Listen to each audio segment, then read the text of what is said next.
honestly, where you see like the trajectory in maybe these next 12 months? And not even just for Spencer, but just across the board for you.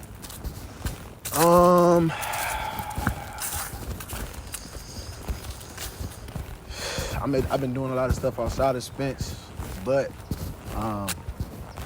with Spence alone, I would say, I've been talking about it a lot on the gram lately. You know what I'm saying? I've been talking about it. Everything that I feel like people gonna finally start to see that everything I was saying the past 4 years about Spence is going. I want to be considered like one of the OGs. You know what I mean? But like my brand's still here. Actually, start coming true. Like we're gonna start taking trips to Japan to get denim made. We're gonna be in LA and New York a lot to get more leather made and denim made. Visuals is gonna turn into short films. Camera men is gonna turn into camera crews. Fuck around, slight little fashion shows. Just gonna start seeing like, oh, okay, he been talking about that. But the lifestyle part of it is gonna come from what I'm doing on the side that I don't really talk about a lot. I mean, people see Penthouse Project and stuff like that, but the lifestyle part of it, the way we're gonna be able to fly around and do what we want is gonna be funded by the business that I'm creating on the side. That's gonna fund the lifestyle part. That makes sense. And looking at everything that we've been talking about, honestly, since we was like 18, I feel like both our childhoods play a huge role in what we got going on now, creatively, and even just how we talk about the future. How do you think those developmental years played a role in how you are now? Man, it made it organic. Like I always tell people, like I'm grateful for growing up in Cleveland, Ohio, in the hood, and everything that I was inspired by, I can only see it on YouTube. So that made me, let me see if I can explain this. It made me have this false sense of that reality. By that reality, I mean like the fashion streetwear scene, whole music video reality. It made me have a false sense of it, so it made me like overachieve. And then when I finally moved to a city where I actually got to see it, it was like the people who I thought was like ultra creative and had all this, it's really just regular people, but they had such a cosign because they lived in New York or LA. So it made me actually be, talent-wise, an overachiever. And when I actually came on the scene, my clothes and the stories that we were telling through the visuals actually overachieved.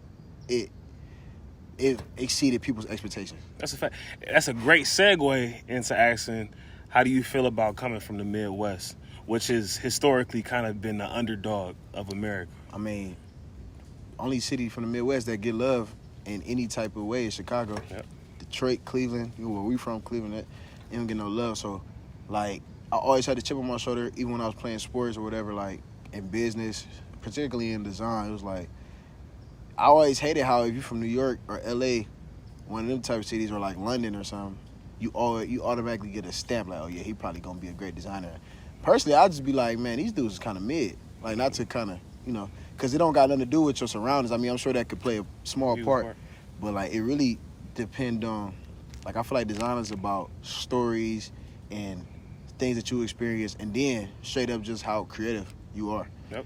And art, you know what I'm saying? If you don't got none of that, if everything you was taught through design was just fabricated, or the fuck, if everything you was just taught, everything you was just taught was just fabricated, or you created a t-shirt and just threw it on a rapper because you had easy access to that rapper, it's like, it's really not the same. That's a fact. Art is an extension of the artist, and I consider you an artist, you know what I'm saying? You just making your paintings on shirts and jackets and pants. It's all the same. But with that, who you are bleeds into that. So we could talk about, how do you feel about your day-to-day? You know what I'm saying? You're very disciplined. Everybody kind of sees it if they following. I'm definitely taking an unorthodox route towards it. Like, I feel like at a young age, not to sound corny or nothing, but I feel like I broke out the matrix. So I started to see that, like, if you choose a career, it's like a bunch of little things that you're supposed to do that make you more suitable or make you look like you're in that career more, that makes sense. Yep. Let's say if I was a finance guy that lived in New York.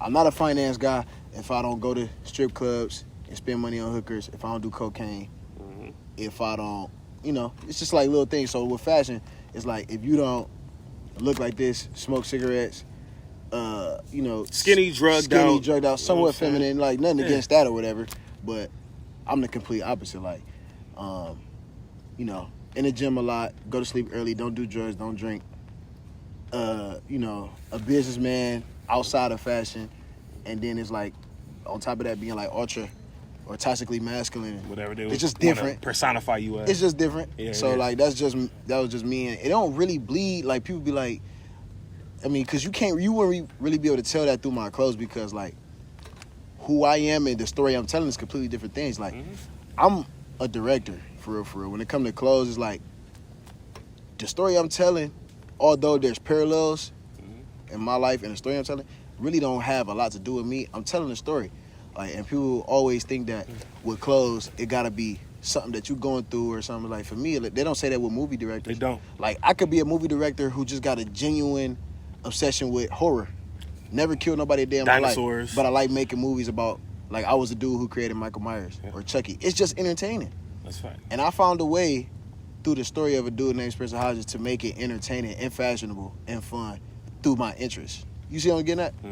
Because my interests just happen to be, you know, a hedonistic lifestyle. My interests happen to be sex, money, you know, like that's just a story I like to tell. I don't really do none of that. You know what I'm saying? Yeah, if they know your day to day. If they know my day to day. You know what I'm saying? So that's it's not the just, situation. you know what I'm saying? It's just a different way to tell a story. You know what I'm saying? And with stories, how do you feel about the trajectory of what you started from 2019, that little book that you was making all these designs in, and just looking at where you are right now? Self-taught designer, you know what I'm saying? Like, self-taught, only thing I had was Photoshop, and you know how they say different people with synesthetes. You know what I'm saying? I would like to think. And can you break it down for the people that don't understand? So a what I'm talking about? synesthete is like if I could say a sound and see a color. You know what I'm saying? Or even an image. If I could smell something and see a whole image up at the top of my head, like that was something that I was blessed with.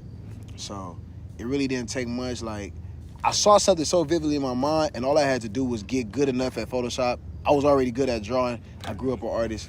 I was drawing. So if I could just, I saw this image of like, for instance, like let's say this. You know what I'm saying? I had a vision for it. I'm like, if I could just get good enough at Photoshop and draw it, we can bring it to life. Because the whole thing about design, in my opinion, is getting manufacturers to see your vision, or is it going to be constant trial and error? Luckily, the sketches and the designs I was doing was so good the first and second time that it was easy to bring it to life. You know what I'm saying? So, yeah. When we 40, you know what I'm saying, we rich as shit, and we looking back at our 20s, what do you think the conversation's going to be like? 40s, we was right. You was right. I was right. Because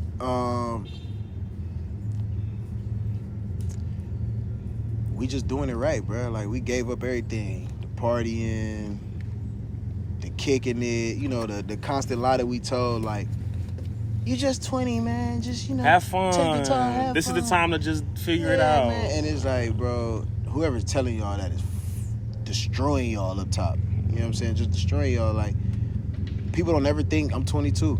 People don't never think of that. People wasn't thinking I was 21. I was 21. People were thinking, they wasn't thinking it because it was like, who said that I had to wait? You know what I'm saying? Like, people always telling me, men don't reach their peak until this age. Like, who said I gotta wait, bro? I want to do it now, so that's what I'm gonna do. I'm gonna do it now. You know what I'm saying? So. For the last question, if for the people that you know that are watching, what would you want them to gain from looking at your journey? Man, shit. Definitely don't look at Instagram, because nobody is being organic. Nobody is telling you. Nobody's showing you their failures. Everybody numbers is fabricated. Everything is fabricated. If we just talking strictly design, I'm gonna just come from a design standpoint at first. Like, just make shit that's authentic to your interests and what you're interested in, your lifestyle. It's literally authentic stuff, because it's like, it's a wave going on where it's like everybody got the same design style. And it's the same story that's told. Like, we can't all be anarchists, bro. Are we all truly anarchists? Like, is everybody really like, fuck the government? Like, you saying fuck the government on your clothes, but you... Through your actions, you 100% a sheep. You know what I'm saying? So it's like people not standing on, you feel me, you know, what they preaching. You know what I'm saying? Like, everything that I preach through SH, even though I'm not doing it to the extent that I'm talking about, like, I wouldn't even talk about none of the stuff that I talk about through the clothes if I haven't someone did it. You feel me? You see what I'm saying? Like, that's just who I am as a person. You feel me? And I got a genuine interest in that whole concept. Like, if you living your truth don't look at social media. Don't look at other people because everybody numbers is fabricated. Don't look at other brands too much. Personally, I like to get inspiration from movies. Whole lot of music. Lord Whole lot of knows. music, like, and colors. Like for me, like I could watch a movie. What you just watching? We could watch Oswald Shell. I could watch The Shining. I could watch something like that, and I would say it inspired a whole collection, and people won't be able to actually see it, but it's like it did. You ain't gotta, like, one song inspired a collection that we got coming out called Heaven or Los Angeles. I like The Weeknd's Heaven or Las Vegas, and I kind of like where he was going with it. If you really listen to it, so I'm like, we should do a whole collection based off of this, but let's talk about Los Angeles. You know what I'm saying? Like, or it could be a song, it could be a movie, it could be food, it could be places. Like, it ain't just gotta be, oh, I'm gonna look at his clothing brand, I'm getting inspiration from this T-shirt, I'm gonna do something similar, but I'm gonna put my own twist on it. You see what I'm saying? And from a life standpoint, to answer that same question, discipline is everything. Perseverance is everything. Consistency is everything. Willpower is everything. That's a fact.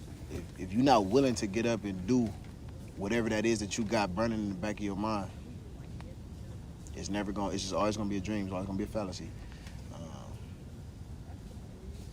Don't do drugs. Don't drink.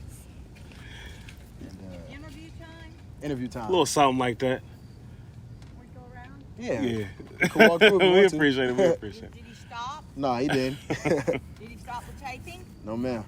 You want us to walk through so you can take our picture and get those gorgeous bodies? If you want to take a picture with us, You want us to get? Oh, I don't know. yeah, let's take a picture together. Come on. What is this interview for? My brother is he's a fashion designer, a multi-talented artist, bodybuilder, business owner, and we're talking about him, giving him his flowers while you're alive. Yay! And We all die someday. Oh, yeah. Yeah. so that's the Gotta give situation. people their flowers while they're alive. Oh, my God. Yes, ma'am. Yeah, my little granddaughter was saying, I don't want you to ever die. I said, well, y'all have to die. Someday. So we got to figure out what we're going to do in the middle of birth and then that other time period. No doubt. If you believe. I believe so. Thank you. Y'all have a good Now, night. do not take any video of our butts. We're going to be able to use that somewhere. Yeah, I do 10 of You them. good to go now? We good? You can really just leave it right there and have it just... Yeah.